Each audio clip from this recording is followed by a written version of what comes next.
I can tell you a couple things about the wiring. Number one, I've heard it claimed that you can get this in there without having to use Rebel X's bracket. And well, wherever you are, my hat is literally off to you. I couldn't do it. I tried everything I could think of to get all this Honda's massive wiring. Again, this is not Rebel X's fault. They didn't design this crap. If there anybody else who makes a tower for the L, everybody's going to have to deal with the wiring situation. Here's what Rebel X came up with. They made this little dash bracket that will come with your kit. I had to wait for mine. And all it does is it moves your dash from about here up. Now you can see I have spacers in mine. I tried to kind of make my own bracket to get everything out of the way. I could probably get it to kind of work, but no, it didn't really work. And while we're talking about wires, the other thing to keep in mind is that you're going to have to fashion an extension for your headlight wire because it's going to move from here to here. Here's the next thing we're going to do. I got the bracket and we're going to pull the dash off. We're going to pull the old dash bracket back off and take off the clutch cable as well. And we're going to install this bracket. And I've got a feeling it's going to go in much easier than without this bracket. So Rebel X, thank you so much for getting this to me so quick. Man, those guys ship stuff fast. It's amazing. Anyways, all right, let's get this off and get this on.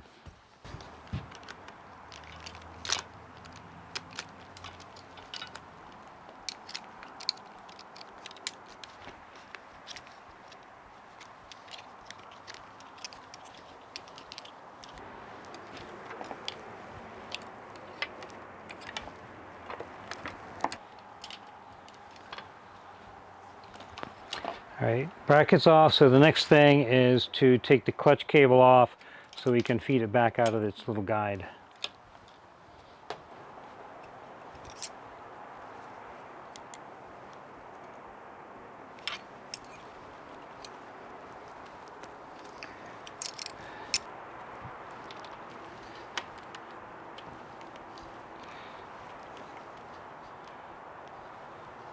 And at this point it just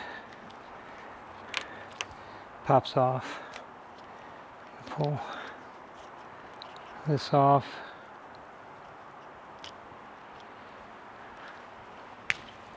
This off. So just remember how they go on, right?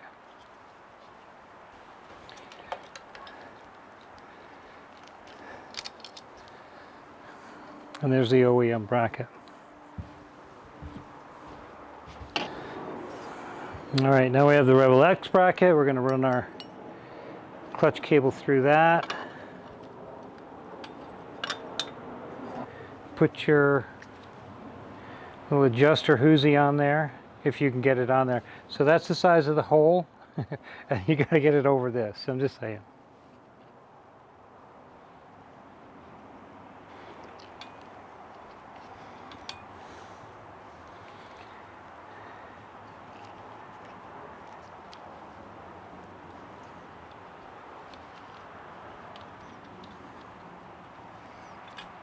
There we go, that's all back together, and then it gets hooked underneath.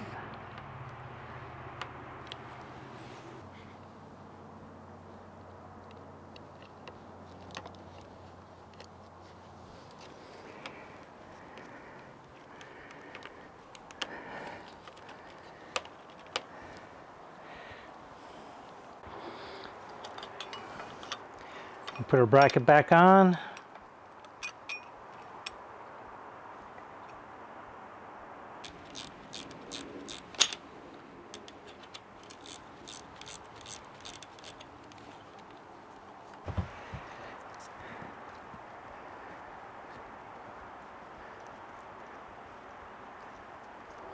All right, those are all on. I'm going to put the dash on now so that this connector, which faces down, is where it's going to be, and then I'll stuff the wires in behind it. Remember that these go all the way down until the rubber touches the plastic piece, you might have to mess with it a little bit. Oh, not too much. There we go. All right.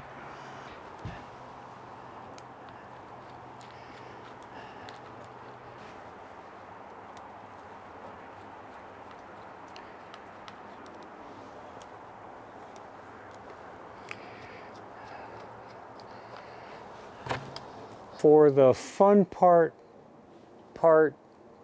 3 or 9 or whatever part I'm on, I'm not sure. As you're doing this, there's a couple things to keep in mind. The biggest thing to remember is that this main wire that comes from your bike, the main part of the harness, right, this big monster right here, needs to be as far over to the left and as far high as you can get, so that when it turns, it kind of turns from down here. Because the tower acts as a wiper, right? So that anything that's sticking out from here forward in this area gets caught. So this is what gets caught the most, okay? So this needs to be out of the way, and it still needs to be able to flex a little bit. On the bracket, there are a couple holes that were made to take zip ties. So here's one, and here's the other. And here is the end of that, flip it around so you can see it. Here's the end of that big honking wire. And I'm going to put that wire up in this corner as far as I can get it.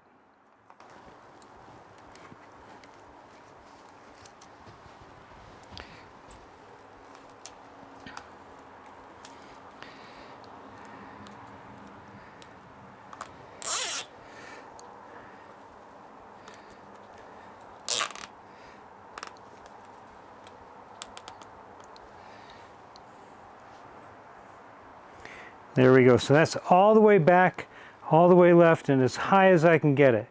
Now, for the triple fun part, I'm going to stuff all this crap back up in there, but as neat as we can.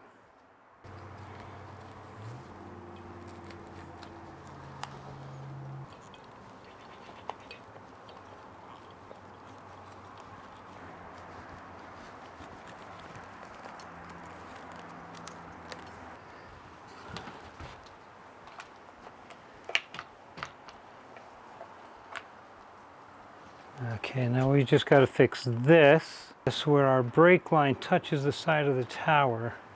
So we're going to pull this.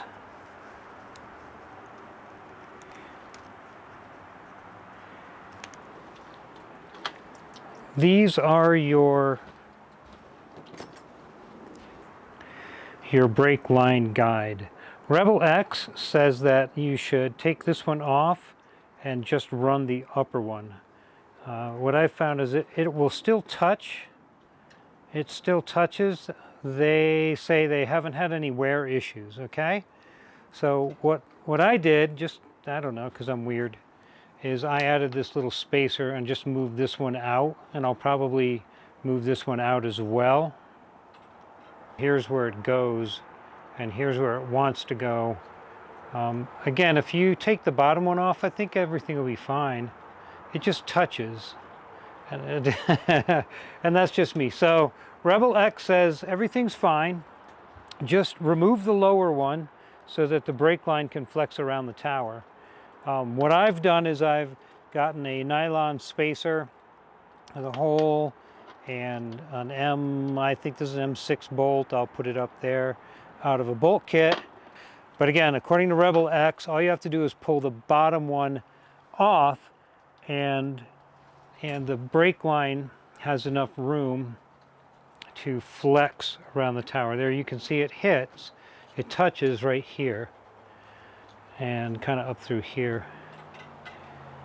So now on mine, obviously I already have mine pushed out, and even with that 1-inch bracket, it still touches down here. It still touches a little bit, so there's something to be aware of. I'm gonna say it one more time, man, you get that bracket on there and life is good. And no, I'm not done with this yet.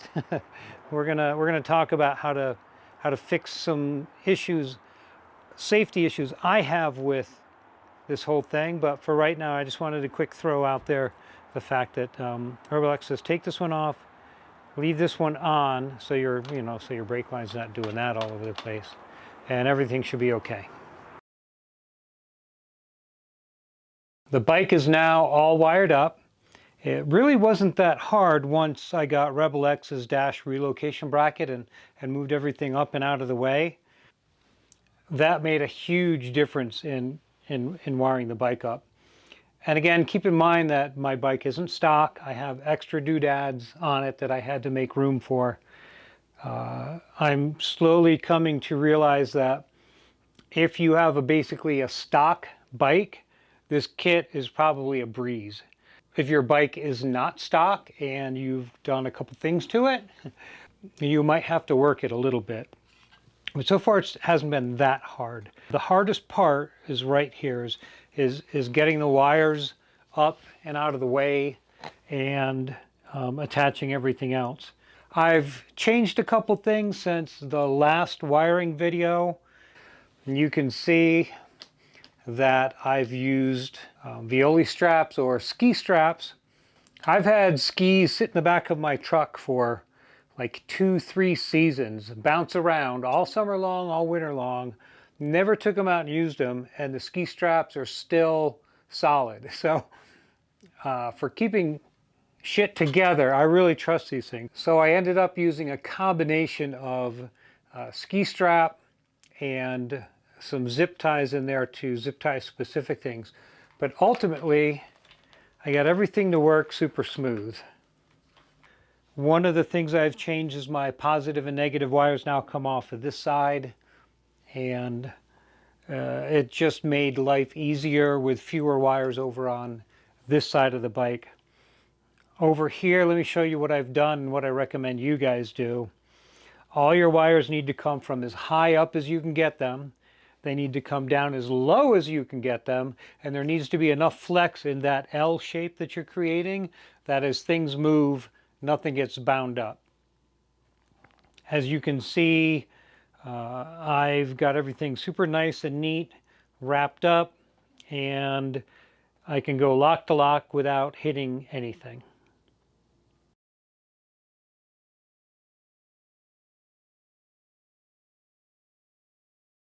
As far as how I power my bike up, basically I'm using the Royal Electrics PDM60.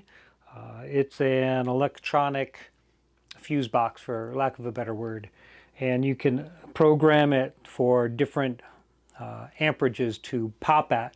If something does go off, right, it's solid state, all you have to do is turn your bike off or turn the power off to the unit, turn it back on, and it'll try again, basically. So the power, the positive comes in here, it goes into the PDM, and then from there the wires go out to different doodads. This is my common negative ground for everything on the tower. So everything goes to one spot here. If I ever have to take the tower off, all the negatives will come off pretty easy. I've also installed a couple things on some automotive style connectors so that I can pop those things off if I need to, things that I'm not going to use all the time. I have, just as an example of some of the stuff I run my tablet for navigation. Sometimes I use my phone up there. I've had really bad luck with phones vibrating till the cameras don't work when they're mounted to your bike. I really try not to do that anymore. But I also carry my GoPro, I carry my camera, all that needs to be charged. So that all needs a USB port somewhere to get charged to. I carry my air pump that runs off the bike as well. It's kind of bulky, but man, if you've ever used those little cartridges and gone through 10 of those, or if you've ever had to use a small pump, trust me, the extra 2 pounds for that tire pump is well worth it. So I need a place to hook that into. My grips are heated. Colorado, and I'm just saying Colorado, but there's a lot of places, right, up north, you really want heated grips. So I need to run that out, and I need to be able to turn those on and off.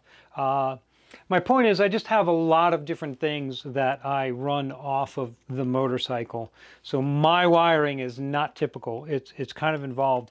Right now you see I've got everything wired up. In the next video I'm going to show you how I'm going to attach all this stuff. One of the things I have is the USB port that Rebel X includes with the kit, and they mean it to go back here. And as you can see, there's like almost no room back there. I actually mounted it up and plugged some stuff into it, and if you have really short USB plugs and you bend the wires, it kind of clears. It's okay.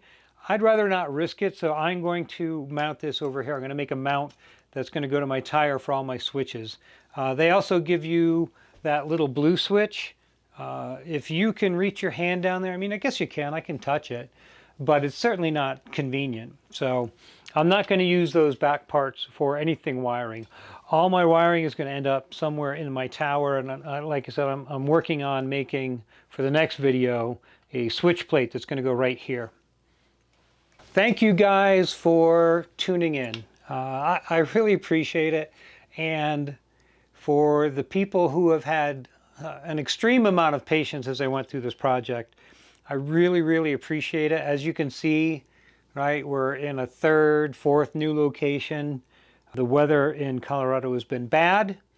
Because of COVID restrictions, I can't take the bike over to Mountain Rescue and work on it there, so I had to find a new place to work on it, and here we are. So please forgive the fake brick walls and how small the space is. Hopefully when everything's over, when COVID is done with, and if you're watching this in 20 years going, oh, what's COVID? Just Google it. Google 2020 and dumpster fire year. When all that's over, we'll be back out in a regular spot. So we've got family stuff going on. We've got COVID going on. We're in the middle of the winter. Hence, everything's weird. Thank you for everybody who's been super patient and hasn't bugged too much about me getting this done. Show Rebel X some love.